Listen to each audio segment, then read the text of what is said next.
social media is transforming tourism marketing.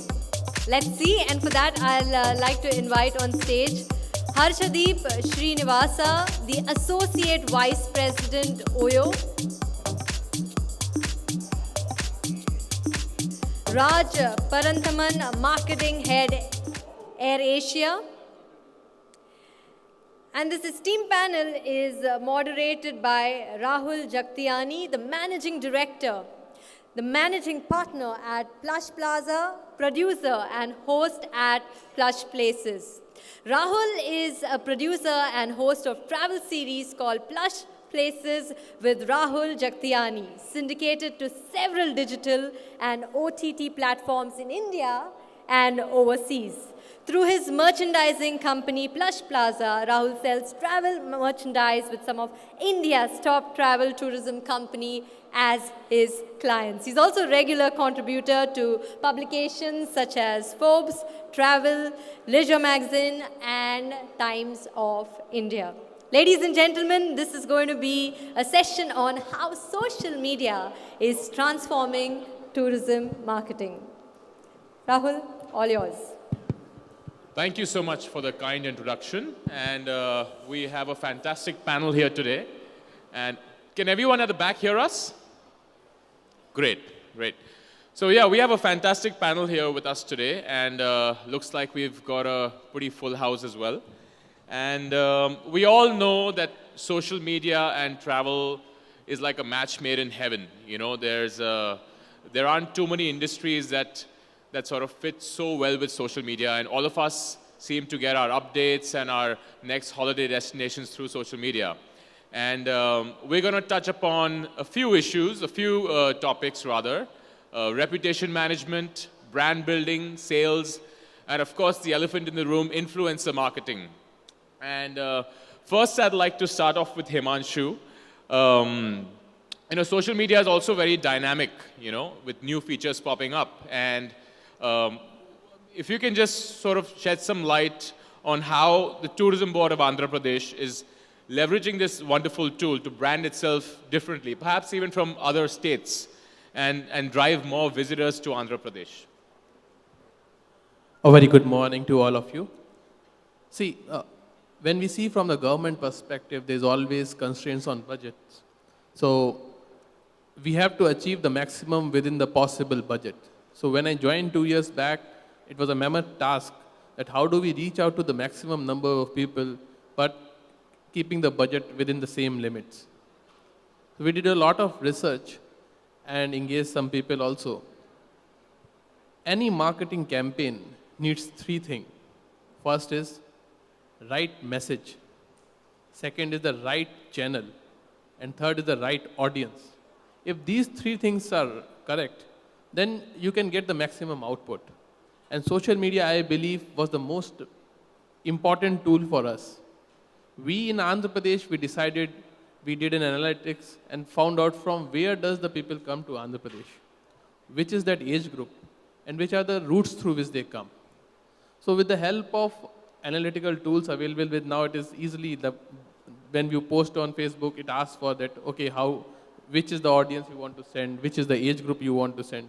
So we could initially identify 5 prominent cities from where the tourist is coming to Andhra Pradesh, which is the age group, what is their occupation, and they are interested in which other social media platforms. So that helped me to really make the best use of the budget available to me. So we did some 4 campaigns, Let's Vizag, Go to Konasima, Celebrative Andhra Pradesh. So we did some 3 or 4 campaigns and the results were quite good, and we could save a lot on the budget as well. So with this opening remark, I would say social media has so much to do for tourism. It's only the right approach which is important. Have you only looked at domestic tourism, or have you also targeted international tourists coming to Andhra Pradesh? Because there's so much Andhra Pradesh has to offer. You've got beaches, wildlife, religious tourism, heritage, you know. So as I told you, right message was the first thing which I told is important. So when we categorized that, what does Andhra Pradesh have? So we found out there are 3 things which people will be interested in. talking about the international tourists. First is the beaches. So we thought that, okay, for beaches, which are the countries which come to India? The first name comes is Russians. Russians go to Goa a lot, but now Goa is getting crowded. So we thought that what is something which can supplement or complement Goa? So we thought that yes, Vizag as a destination is something which we can place as an alternative to Goa. So we had a targeting marketing towards Russia and promoting only Vizag to them. Then the second thing is that we are now having very good relations with Koreans and Japanese and Singapore. So they are interested in Buddhism. So we tried to start promoting our Buddhism circuits to these selected countries. After coming to Europeans, they normally travel to see the unique culture of a country. So we have too much to offer, like this city itself, Kondapalli toys, then Kalamkari dresses, Upada silk, then leather puppetries. So when we talk to European population, we talk only of the unique culture of AP. So this is how we are trying to target the international population, and we are almost doubling the number of international footfall to the state of AP. Excellent, good to hear. Coming to Harsha, any similar experiments at OYO? Because OYO is targeting a certain section of the audience in India, but do you also look at international tourists coming in? Yeah, first of all, when we started building the brand, we targeted budget segment. So our major customer base were people who were young teens, young 20s, freshers out of college. But as we grew the brand, when we had more premier properties like OYO townhouses and now Edition O, we are also getting a lot of business travelers coming in. What a business traveler wouldn't expect in terms of checking in like 5 years back, they would really look at a gateway or a Taj. Today they are checking into OYO properties. So what we do is we also have a lot of spread in terms of countries now. We have 10 countries. We have our own channels who market OYO brand in multiple countries. So people coming in from outside, we have, because the other requirements we have to, statutory requirements which we have to fulfill for hosting foreign visitors. So most of those things are getting automated. And of course, with the help of the government, most of the C forms, everything is online today. So which enables us to host a lot of foreign visitors. And that's how we are marketing it. What is your role with the government? For the audience, we'd just like to know, how is OYO working with governments of different states to sort of spread their base? And what sort of support do you require from the government? Okay. We've been working very actively with a lot of governments, especially with the government of Andhra Pradesh. Himashu can, probably second that. We work with the governments to host events like these where a lot of rooms are required. We work with the governments to take over some of the government-owned properties and start, converting them and transforming them to OYO rooms. We also work with the governments on policy matters, like the bed and breakfast policy is something which we are working with the government of Andhra Pradesh Tourism Department. We are also working with the government to convert the check-in process itself to make it completely digitized. So the multiple projects running with the governments. And if you had to sort of select one social media platform that really works well for you, you've got Facebook, Twitter, LinkedIn, YouTube, a lot of video reviews on Facebook and YouTube as well. Which platform you think works best for you in sending out your message? Okay, today Facebook has been number one for us, not only in sending out message, but also in terms of ORMs, the reputation management, because we do not have a review system on OYO platform itself. Most of our reviews are being generated on Facebook. So Facebook is, of course, number one platform for OYO. I'm going to touch upon reputation management in a bit, and I want to come to Raj. Raj is the marketing head of Air Asia, and the big guy in the room as far as planning the airline routes across India and perhaps globally. And I wanted to ask you something on the similar lines. Which platform works best for you in terms of social media when you're reaching out to your audience? And how do you go about building your brand through these different platforms? Thanks, and very good morning, everyone. In fact, I just want to share one success story in terms of brand building, right? I don't think not many people here would know that when we launched AirAsia India as a domestic carrier in 2014, it was a kind of a hard deadline which was given to me to launch, go for sale in just 2 days. We were supposed to fly somewhere mid-June 2014. The last day of May was given to me to open for sale, right? Can you imagine, we launched this airline in India on social media, right? Which means the open for sale is announced. We need to do a lot of testing. So when you do a testing in terms of system readiness and things like that, it does take some time. We got it ready. That was like Friday, but we need to go live. And you know that the media consumption, the traditional media consumption actually goes down towards the end of the week, right? So which medium to really look at? And we decided to go with, okay, we will launch it on Facebook and our Twitter. Facebook and Twitter was the two mediums at that time, we depended on. Of course, we had a very strong PR push as well.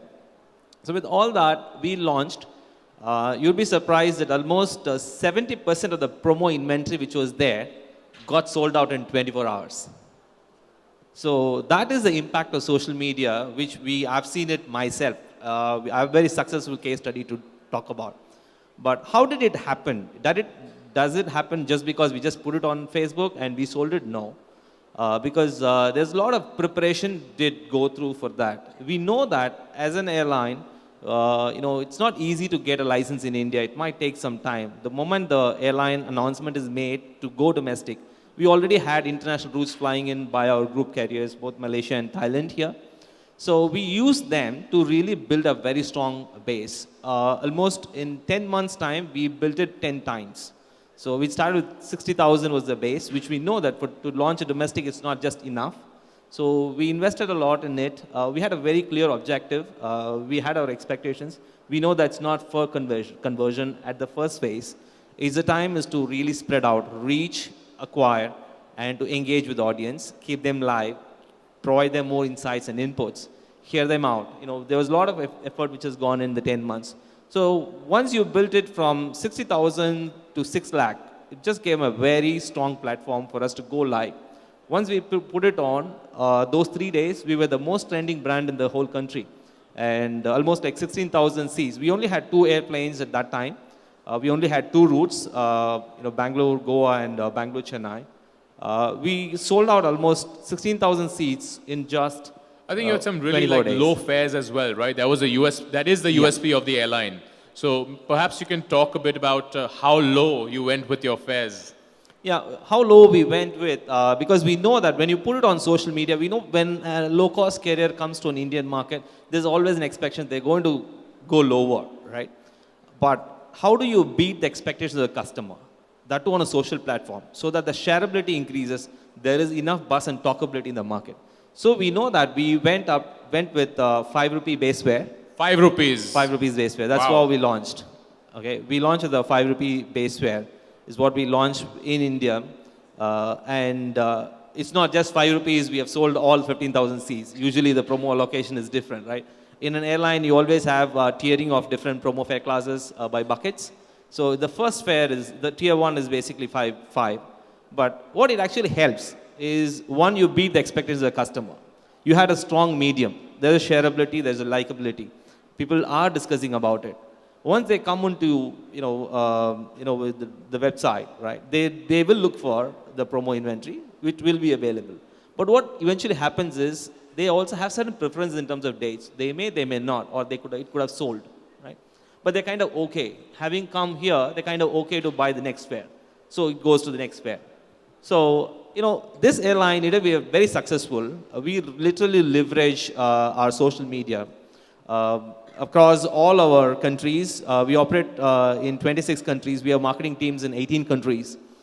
Together as a social media group, you can imagine we have close to 32 million fans, almost 3.2 crores fans which we have globally. And talking about your 5 rupee fare, I know what someone like me would have done. I would have not logged on time.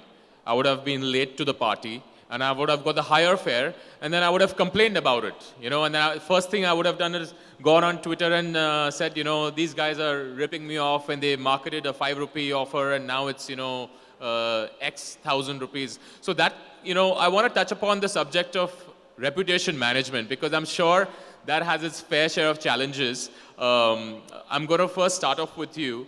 That what do you do when you get negative feedback, right? There are people now just at the touch of a button, you can just literally tweet anything you want in 2 minutes, and a lot of them are anonymous. So how do you handle negative reviews, and also when certain unfortunate accidents could happen, or perhaps someone's airline, someone's luggage is lost? How do you deal with that sort of blowback?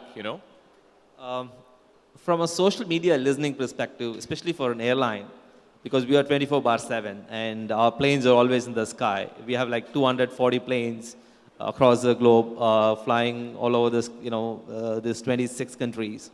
So at any given point of time, almost like 80% of our fleet is in the sky, right? So what it means is, social media listening, social listening is very important.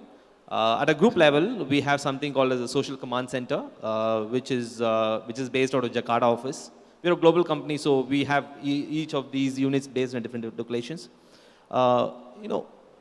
Customer usually will communicate with an airline through social on 3 different scenarios. One is, of course, a crisis.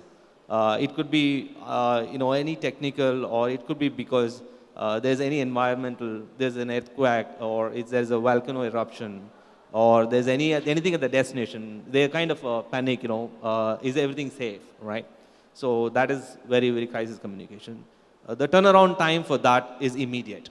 No matter where you are, what you are, if such things is there, the customer expects an immediate reply, right? Because he's in a panic mode. If you don't, then you're literally making him to go to one platform to another. So how do you fence the guy from not going from one platform to another, or really passing this message beyond, right? That has to be very, very immediate. The other one is query. Now I have some query which airline can answer or cannot answer. Sometimes it's about terminal changes. There's T1, T2, T3 in different airports, the bigger airports, right? So he may be asking these questions, which actually the customer doesn't really expect an answer from you immediately. And he also knows that it's not the airline's responsibility in terms of providing all this information, because most of things is already there, right? It is also airport, which you also need to do. So for this, they don't require an immediate answer, but they will always shop for, look for answer differently. So you're saying the customer also knows that if he or she tweets to you, or through your Facebook platform, reaches out to you at 2 in the morning on Sunday, they know someone's not going to respond immediately, and maybe you have to wait till office hours, or perhaps at a more respectable hour to get a response. Right? Yeah, these are 2, right? The third one is basically some kind of he has a query, he has a genuine query, which is very specific to an airline. It may be the baggage lost, or it may be because there could be several scenarios where he might be looking for, he has a very bad experience, or he would have had issues with his payment and things like that. So for this, a normal customer, I'm speaking about the majority of the customer, they're willing to wait. Though you have such issues sitting at 4 a.m., 3 a.m., 2 a.m., they're kind of willing to wait until the start of the business hour. Right. They're kind of okay to wait until the start of the business hour. Right? Majority of them. But remember, as an airline, your clock starts at the start of the business hour, which means the sooner you respond, the better it is. The more you delay, he is going to lose his impatience. He's going to become impatient, and he looks for they're kind of irresponsive. From that perspective, it is also very important. You don't have to be resolved. Many times as a brand, right? Most of the times, what we tend to do is, I don't have a resolution to your query, so I will wait until I will have a resolution, and I come back to you. No, that's the wrong thing to do. Please don't think to resolve immediately, but to respond immediately, resolutions can come later, but response is very, very important. But in a time-bound manner, right? So Yes. you don't want an automated bot responding to you, and then the resolution takes forever. Yeah, that's not the thing as well. Yeah. Today's customer is smart enough, right? Is it a automated response, or it's a moderated or a human response? He's kind of a smart enough to understand that. So he's kind of okay if there's a human behind it is responding to them with a genuine response, saying that oh yeah, this is what it is. We will come back to you. And as long as you could come back to them at that time, which is the promised one, they're pretty much okay. And similarly with Himanshu now, as far as the tourism board goes, there's so many things that are not in your control, because for a visitor to have a good experience in your state, it's not just your efforts, but it's also a lot of other ministries who are probably involved. It could be connectivity to your destination, it could be roads, it could be the infrastructure around the tourism, the monuments, for example, the infrastructure around it that you're building. And there's so much that can go wrong. So many unfortunate incidents can take place in a particular state, which mar the reputation of a particular state. How do you deal with something like that? See, what is the most important thing when any accident or any incident occurs is accepting the fact. So that is what we do immediately. See, if you try to deny the fact or do here and there, people are very smart. They come to know. So our approach in AP Tourism Department is definitely if something wrong has happened or someone has been affected because of the action of the government or action of the corporation, we accept it and we apologize it. And then we immediately try to pacify him or give some kind of compensation or some other thing. And then we look into the details that why such an incident has happened and how can we improve further. So now we have introduced a CRM module, which takes case of such kind of grievances which are coming, because we also run our own hotels, and also there are complaints which are coming, as you told, basic on lack of connectivity or infrastructure or tourism guides missing. So some of these grievances which are coming on a regular basis, we have divided into different verticals, and that requires some kind of a policy change. So that is getting the feedback, and then acting upon that. What we have done is, now we have done away with the department and we have come into a board format. The board is headed by the Honorable Chief Minister himself, and we meet monthly, and all municipal commissioners, energy department, airports, all their representatives are there in this meeting. So when such kind of issues are there, we compile them and bring it before the Honorable CM, and if any policy decision is required, which is across all the sectors, we try to get that systematically changed. So that is our general approach to deal with it. And Harsha, you're a part of the team at OYO. And for those of you who don't know this yet, OYO is a second or is a third most valued brand in India after Paytm. And I guess Flipkart, but Flipkart is Walmart now. It's second then. So it's second, yeah. So that deserves a round of applause, I guess. And I'm sure OYO faces its fair share of problems, because you're trying to solve a huge issue here in terms of standardizing rooms and offering a similar or same experience to all your customers, a standardized experience rather, across India and perhaps internationally. So what are some of the challenges you face and how do you sort of counter that? Okay, let me start with the scale of OYO. We have close to 250,000 rooms across 10 countries. And at any point in time, you can see around 3 lakh people staying in OYO rooms or OYO hotels across the world every single day. So that is a scale. And we do not have a review, we have a rating mechanism, but we do not have a review mechanism on OYO platform.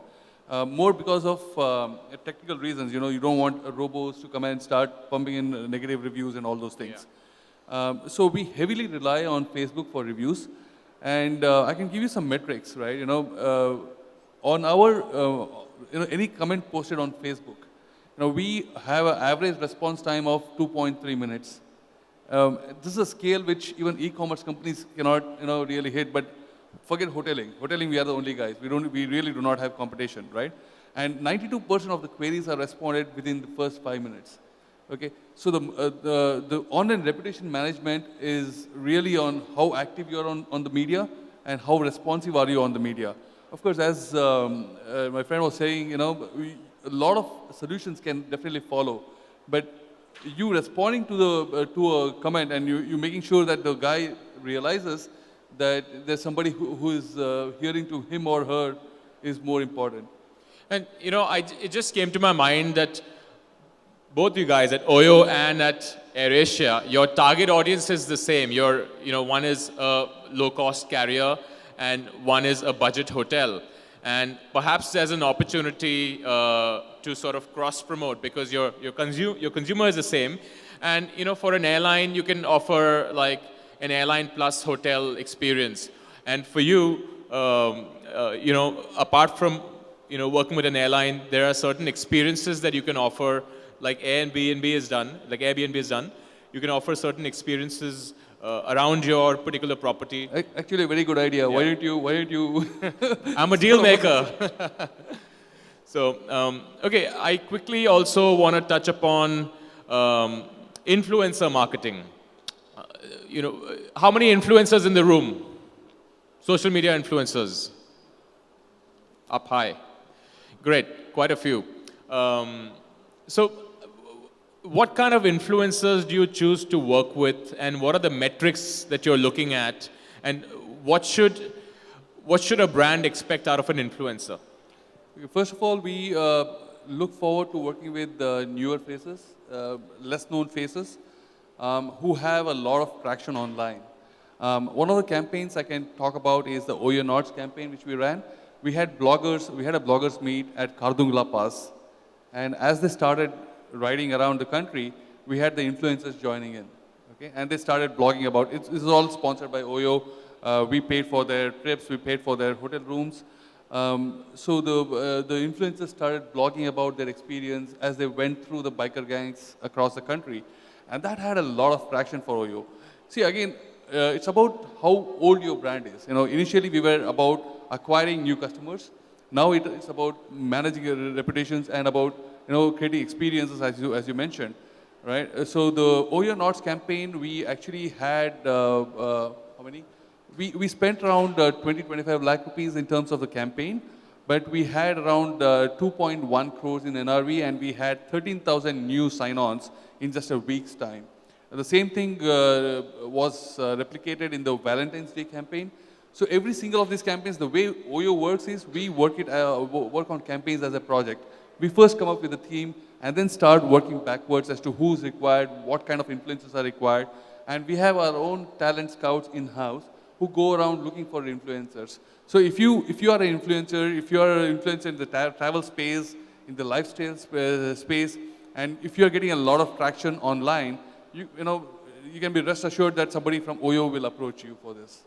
And similarly, Himanshu, a lot of tourism boards and government bodies and perhaps also brands have a very tick box approach to influencer marketing. When they're hosting somebody on a fam trip, it'll be 3 Instagram posts, 3 Facebook posts, 3 Twitter posts, which personally, in my opinion, does not really work. So, what are you doing differently in order to maximize the reach of the influencers that you work with? Actually, this field we have started recently, so I am not an expert on it, and neither AP Tourism has completely looked into it. We organize bloggers and all, but I will need your expertise to help me out of this. So, as you tell that now I've started thinking on those lines, and definitely in the coming days, my team will be working on it, how to make best use of it. I think this will be a good takeaway from SMSA. And one thing, but I would like to tell about the audience between AP and Oyo. So Andhra Pradesh Tourism Department plans to start 1 lakh hotel rooms by 2029. That is the target which has been given by 1 lakh rooms. 1 lakh rooms. And out of that, 25,000 have to come from Oyo. And they have already promised to the Honorable CM. Excellent. And within last 6 months, they have been able to complete 4,000 of it. So I must congratulate the effort of Oyo, and it is first time that government has started reviewing a private body. So OYO gets reviewed by our CM every 2 months, and whether they are on target or not. Excellent, excellent, Harsha. Something to be proud of for you. Yeah. And coming to Raj, you have a pretty robust influencer marketing program, and there are certain metrics that you look at in identifying a certain influencer. Can you just shed some light on that, please? Yeah, just before that, right, OYO and AP Tourism. One of the challenges which we face as an airline in India is the infrastructure constraint, the tourism infrastructure constraint in terms of availability of the quality rooms and things like that. OYO is doing a fantastic job on that. Among all the tourism boards, we see that AP Tourism is really coming up. In fact, to support them, I don't know how many people know here, we already have our flights from Vizag to Kuala Lumpur. We actually added Vizag to Bangkok, direct flight, as well very recently, but then we started selling in, but the first flight starts from 8th of December. Right? So we had 2 weeks ago, we had a launch meet in Vizag as well. So we have also connected Vizag, Kolkata, Vizag, Bangalore. So one of the challenges which we face, not just in this part, like across the whole of India, is the shortage of quality rooms, right? So this is a very good initiative. I truly appreciate it. I wish that all the governments do follow. Just like ASEAN, you look at Malaysia, Thailand, we don't have that many beaches. We have quality beaches, but not, the infrastructure of these beaches is not of that global standard. The more we build it, the more we bring in, it actually helps. It is also important that it's good that Andhra state brings in tourism as part of their state agenda. Not all states do it. Right? It's very important that they bring tourism as part of the state agenda in terms of a development plan. Right? So coming back to your question in terms of influencer marketing, right? We are very robust in that, how we do is number one, we don't really command them to say or dictate them to say this many posts and this many deliverables. Because you go by the deliverables, it becomes kind of robotic. The guy doesn't speak up his mind, right? Prior to which, in terms of selecting the influencer itself, there are a lot of influencers, but influencer on what? How does it align to my industry? What portion of his post so far is into the travel space? Also has to be a natural fit with your brand. There has to be a natural fit to the brand and the type of audience speaking about it. He may be an influencer in the lifestyle, but it doesn't mean anything to me because we are speaking about travel, right? There's some home decor. There are a lot of people who we want people get people out of home. I don't need a home decor influencer, right? So we really were specific in terms of understanding what portion of post and following do they have on tourism and travel. So once that is done, so we really tell them don't have to talk too much about my brand because don't worry about my brand. I know how to build my brand, but can you just increase the thirst of people to travel? Make people to travel out. That's all I wanted. I want them to speak about the genuine experiences which they had. How do they resolve if they're faced with a challenge in a particular destination? In terms of what do they do there? What all they can do at a different budget levels at the tiers, right? That is what I wanted. So once that is done, just speak of your genuine experience. How did it all happen? But I have a very strong fare. I have a very strong product, right? As a brand marketer, though you will only increase the thirst of the people to travel out. That's all. You just wanted a behavioral change. You just need a behavioral change in the consumer as an influencer. But we have a very strong pull. As long as the brand is very strong, the brand should have audacity to say don't worry about it. We will come with a very strong fare. We will convert people. You just change the mind of people. We will offer them a very strong offering to make them to convert. Okay, there's so much more we can talk about. For example, you could also have a food blogger. If you're flying to Bangkok, which is a culinary destination, you could have a food blogger talk about the different cuisines available, which could directly or indirectly, help in food, travel, shopping, all this, and the culture and the heritage. All this actually falls into travel. Anything you could do outside home, right? Just want to bring people out of home. That's all. Then you actually fall into it. Then we understand how is it, it goes with a sense. that, I don't want to go into a guy who is already into a higher space. It is also painful to manage once you reach up to a stage, right? We want a people who naturally welcomes me as a brand, and I want to work with people who really wanted to understand what it is. There's some kind of a curiosity in the bloggers. Some of them, they're already at the pedestal, definitely no, right? If someone is willing to grow and we want to see that, there is the connect natural fit to my target audience, then yes. Great. I want to open the floor for some questions if you guys may have. Just put your hands up and, the best question gets a free ticket from AirAsia. Or a free room stay at Oyo. Okay, go ahead.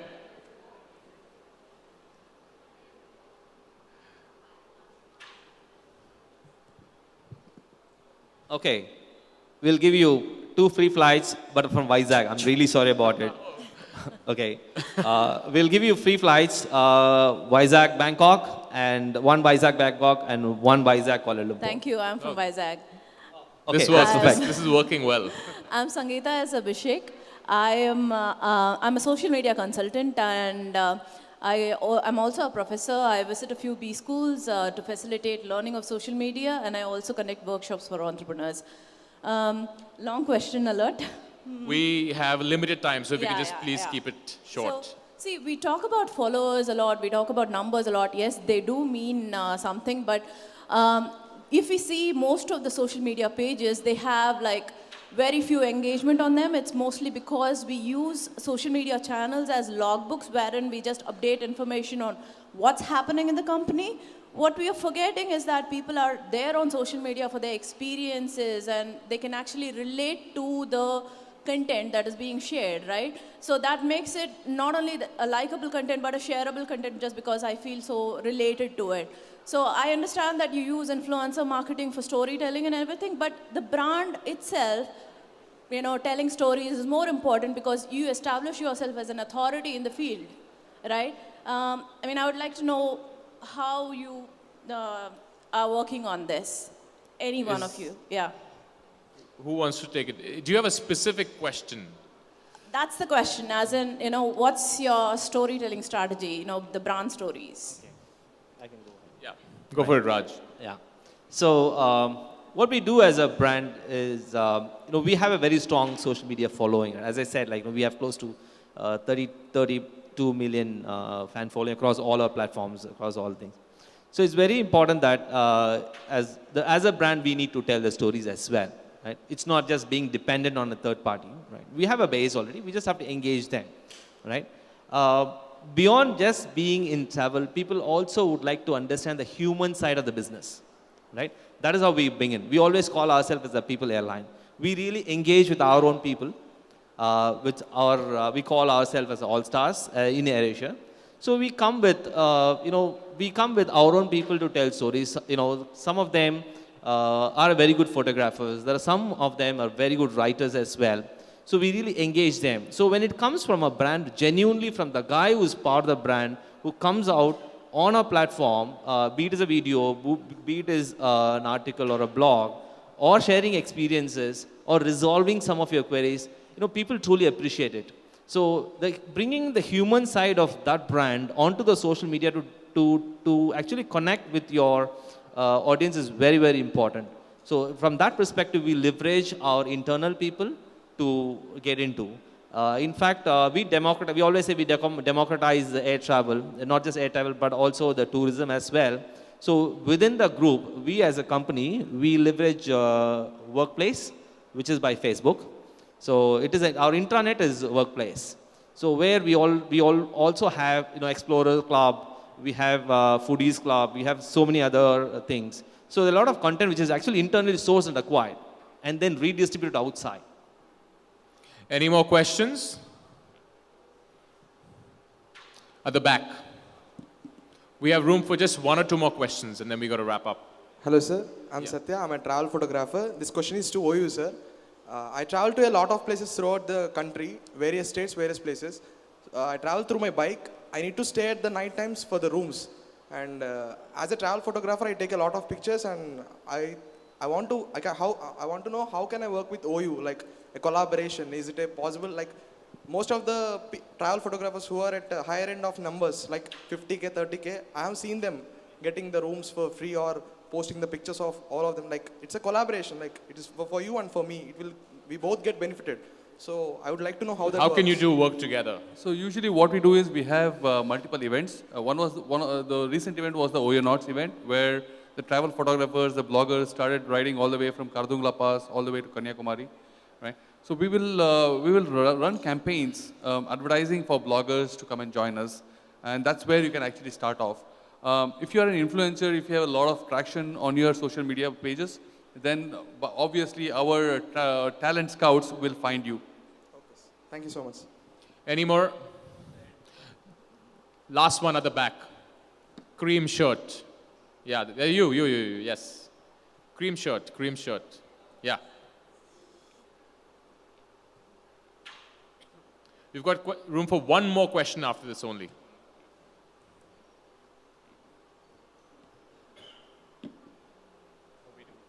Okay, we've got a few more minutes, so we can take a few more questions. Great. So this is a question for AirAsia. Flying in a flight is still a distant dream for the common people, but it offers a huge market for the company. So what is your strategy for the common people? That is to Raj. Yeah. AirAsia. Right. So we strictly go with the tagline, which is now everyone can fly. Ever since we started, we have always revolutionized air travel. Some of the routes which we fly are the unique ones. As I said, like, Vizag, Kuala Lumpur, Vizag, Bangkok, these are unique. So there are plenty of unique routes within India as well. Almost all our international routes, 60% of our international routes are unique as well. So, but when common people will fly in a flight? Okay. So when did India reach that position? Yes. When it comes to common flight, the fares which we, as an airline, what is under our control is our base fare. So what we try to do is we actually play around with our base fare. We always say book early, save more, which means you try to plan your travel, let's say 4 months, 5 months ahead. In fact, the fares are very cheap. For a 1 hour flight, the fare could be as much, all inclusive, I'm speaking about all inclusive, including taxes which are charged by the government and the airports, is roughly close to 800 rupees. In today's world, a common man is not found without a phone, right? So if you can spend that 800 rupees, of course, people would fly. That's one from an airline perspective. But we are not alone in that party, right? We all also have the state governments, or the central government, the government part, and the airport. Quite a lot of charges if you look at the itinerary or the bill breakup of your itinerary, you will notice that the airport taxes. This is where we really wanted the airports of India to really come forward to find out how we can make people to fly more, right? It could be directly by reducing their airport taxes, or indirectly by supporting the airlines to operate more routes. That actually we have not really seen as much as we see in the other parts of the country, which we consistently battle with the airports and the state government in terms of state government one of the challenges which we face is increasing fuel cost. The fuel cost, when it comes to fuel cost, there is always taxes attached to it. Though fuel is a raw material, we don't get an input benefit of that compared to other industries where anything which comes as an input tax, you can actually rebate it back.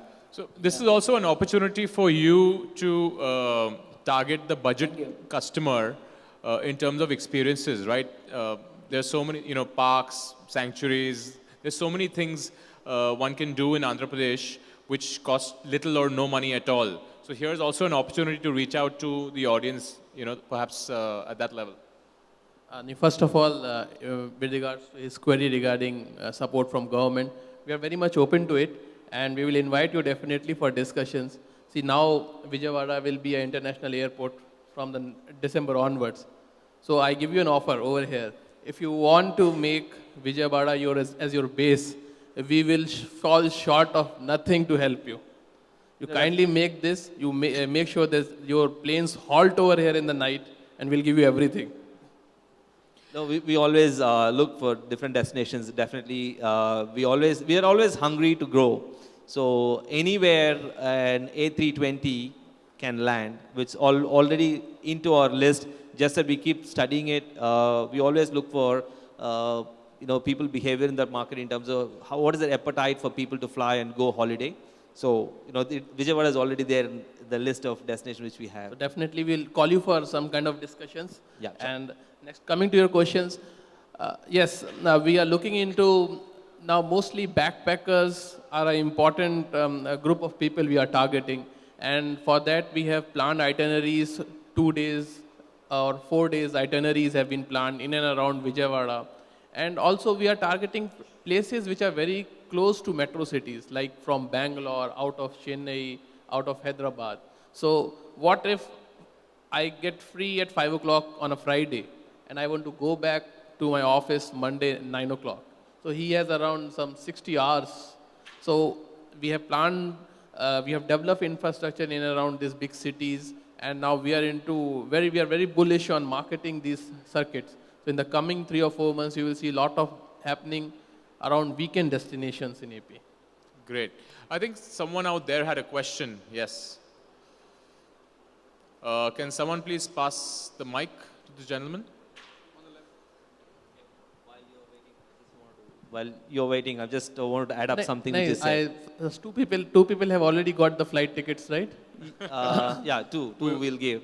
So one thing which we are seeing as an emerging trend, probably for the influencers and the bloggers here, is 2+2, where you have a weekend.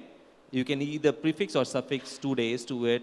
People are okay with this. This is the emerging trend in India. The short getaways, 3 nights, 4 days, 2+2 holidays.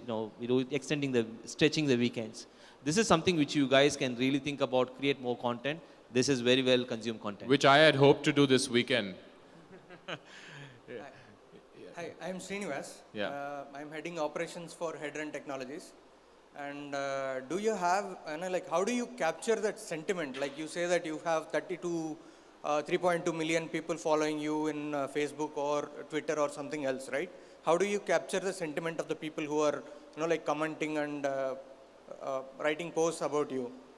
Do you have any sentiment analysis tools? Social listening tools. I think any of our panelists can answer that. So whenever we launch any campaign, there's always a third-party auditor to it. So who plays, is right from the times of inception, he is there. So normally we will define certain parameters on which this campaign will be ranked. So definitely that sentiment thing is there. So normally we'll have some 8 to 10 parameters, and how much did we score on a scale of 10? We do it. And definitely all these comments and all, there are certain keywords in all the comments. So it automatically gets filtered under different verticals, and that helps us to understand that where are we lacking or which are our strong points. So that is inbuilt into any campaign which is launched now. More questions? The guy with both the hands up, black shirt.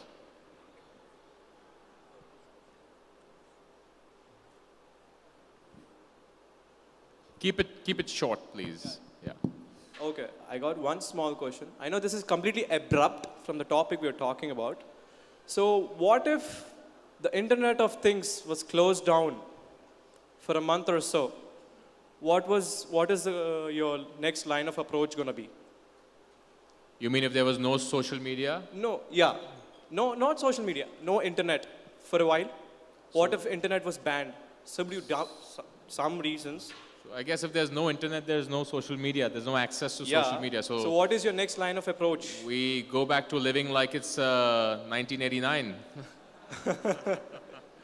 That's it then. Have a conversation with each other. Paper ads, exactly. We have usually each of the airlines, right? They have this as a rundown. It's a kind of a drill. We do it. What if the systems go failing? We frequently encounter this, right? How is the team is equipped to handle if there's no internet? How do you issue a manual boarding pass? How do you really look at it? Most of the airlines do it. They're kind of equipped if there is such crisis does happen. If there's no internet, we still be able to board and onboard passengers. Of course, we will have challenges. It's not going to be easy, but most of the airlines are kind of pretty much equipped. Almost every year, one day we do it in any of these stations. Does that answer your question? I'm sure it doesn't come. That day never comes. Thank you. Yeah, what at the back? There are a couple of guys at the back.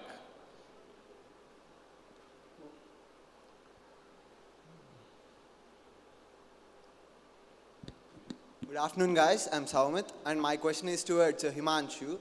So I wanted to ask, when you are developing AP Tourism as a brand, so AirAsia has got everyone can fly, O has got everyone can afford a room, but how AP Tourism drives the brand? Like, you have to address a wide range of audience, wide places to tour.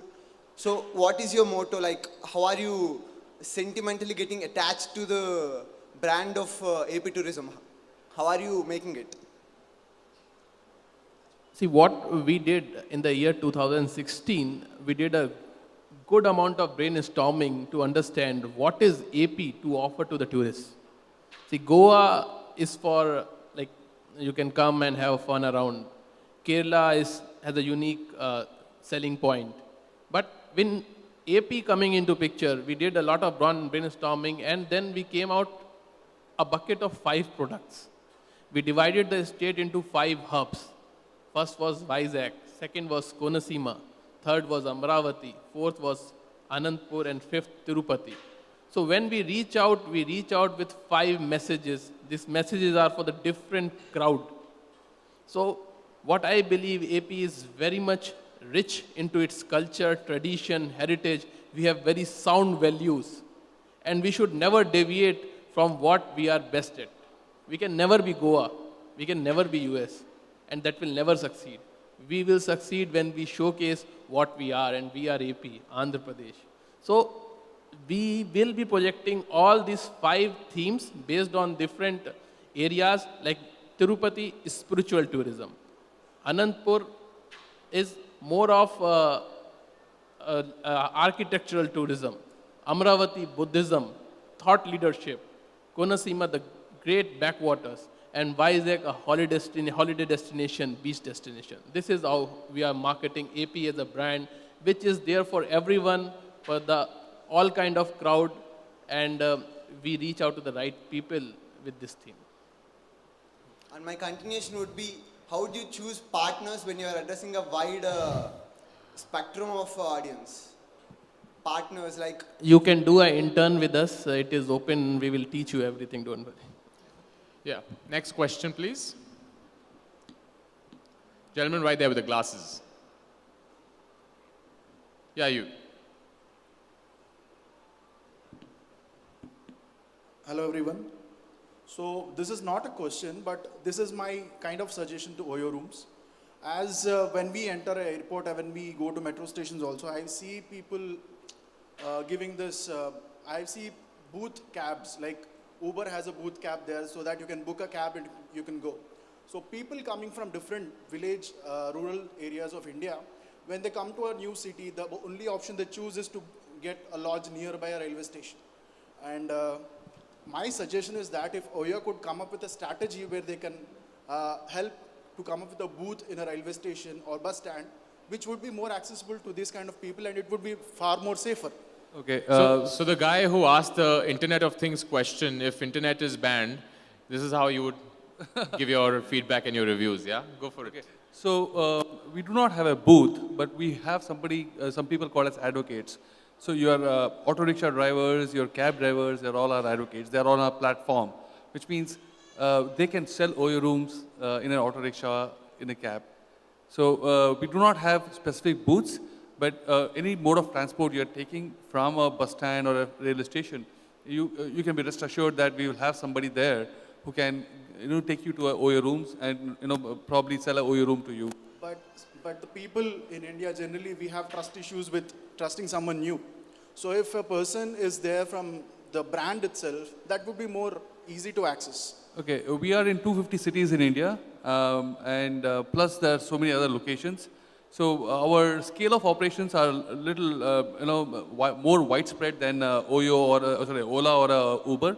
For example, you can go to Bikaner in Rajasthan, you can go to Osan in Rajasthan, where there is only one hotel, by the way, and that's a Oyo hotel.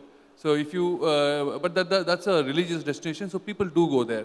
So if you start having people on the ground there, we have our AGMs who ensure quality, but people to sell Oyo room on the ground will be, I think it's a little too, I'm not too sure. Maybe we should try the strategy somewhere, but today we are trying it through our advocates.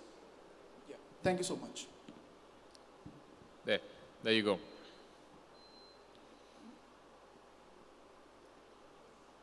Raj is still doling out tickets, yeah? So just make sure your question is good. Yeah, I shall try my best. Yeah, hi, my name is Gaurang. I'm a social media marketer, right? So I've been working on a few campaigns with influencer marketers, right? One thing I have seen is, nowadays there are a lot of influencers which are fake. Like, it's just the number game. They are doing it, even let it be the followers, the likes or comments. Like, how you guys judge or how you check out the engagement rate between them and, how you choose your influencers? Excellent question. Let me take this. This is also very related to that lady's question on the social media marketing. Exactly. First of all, let me see, you should understand where you stand. As a government of Andhra Pradesh, they are administrative, right? And as OYO, we are a corporate. So usually when you do a social media marketing, it's 80-20 rule.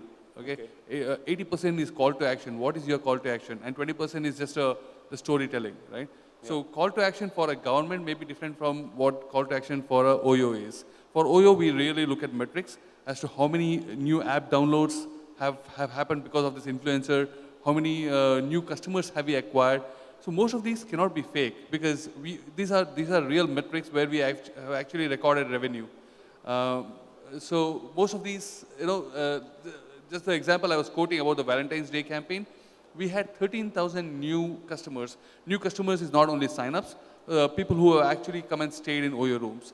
We had 10,000 new app downloads, wherein we had traction. We tracked the usage, app usage from day 0 to 1 week to 1 week plus, and so. We have our metrics. So most of these metrics have actually sourced. By the way, we have 7 major influencers today, and we keep on churning out the influencers based on the traction they get for OYO rooms. Yeah, I totally agree. But there are still various influencers who have a team and, they are the black hat guys who are working and, they build the traction as well. They can show you a fake traction, like in terms of, like, let's say if someone is promoting your app or something, even the downloads can be faked, right? So how would you tackle that or how would you judge that? Once you make revenue, that's not fake. Yeah, but even that, like... Yeah. As long as the revenue is real, it doesn't matter, I guess. Absolutely. Okay. Okay, one last question. One last question. Okay, gentleman right here. If you can just stand up. Can someone please pass the mic here? In the front?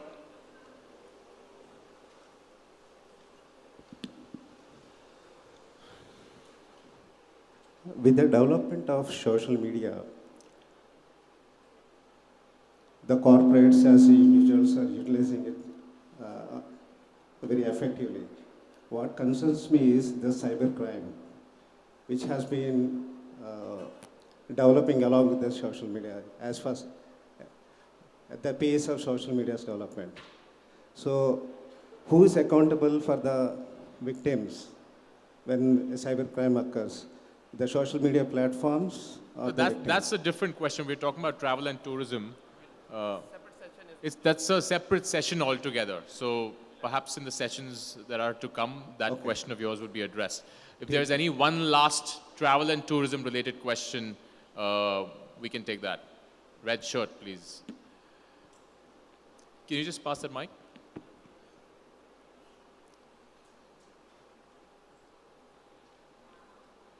Yeah.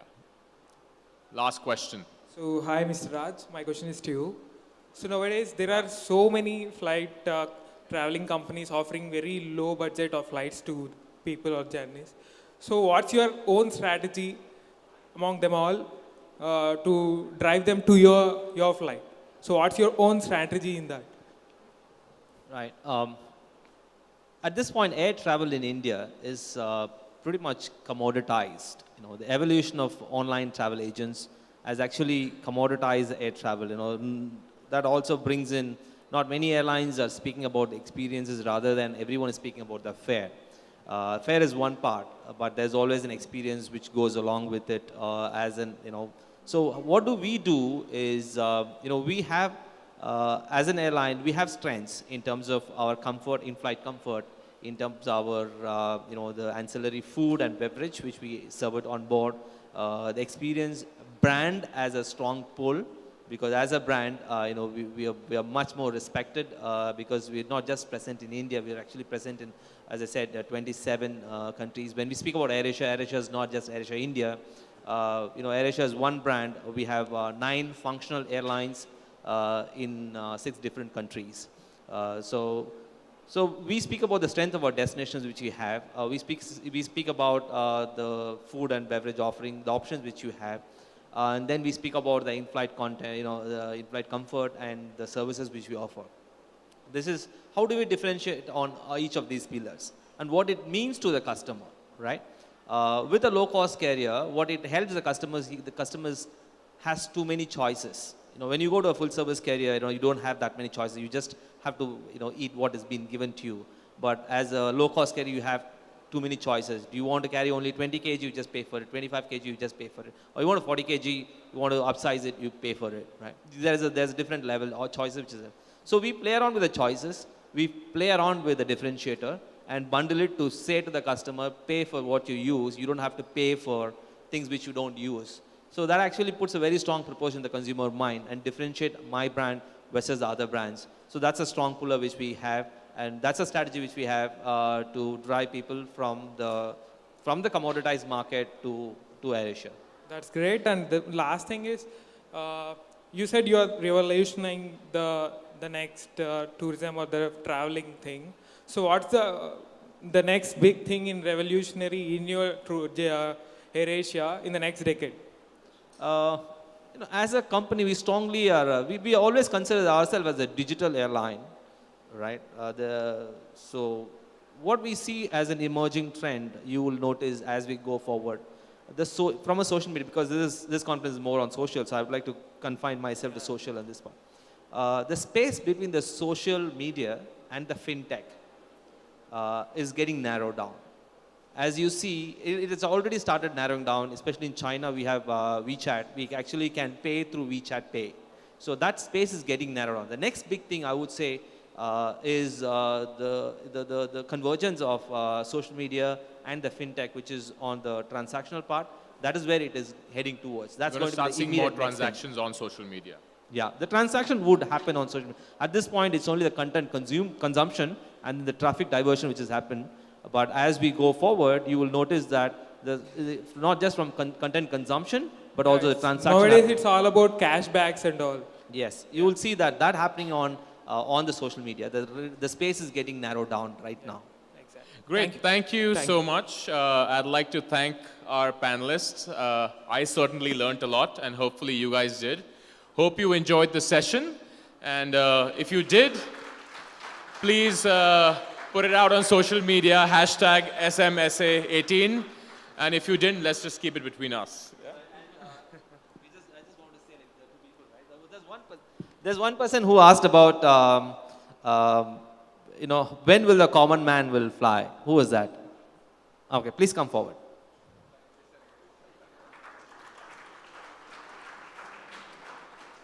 Okay, this common man will fly to Bangkok.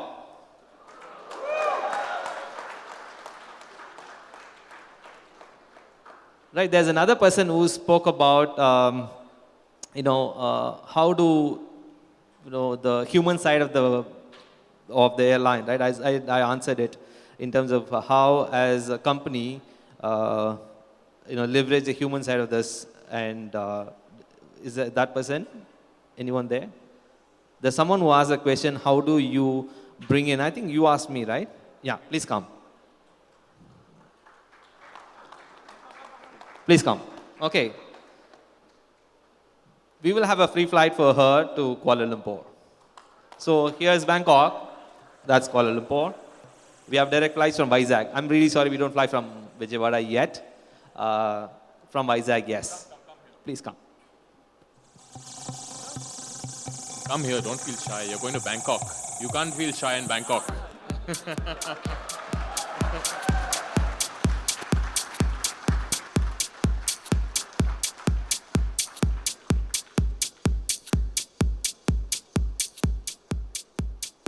Thank you so much, guys. Thank you. So it has won the hearts of common people. I wish all the best. Thank you. Now go have some fun in Bangkok.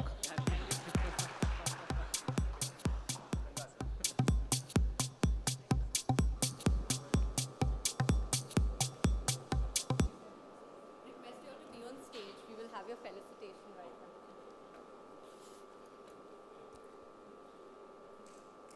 I would now request Brinda Prasad, Director, Vibri Media, and Chairperson Saima to please step forward and felicitate our dignitaries.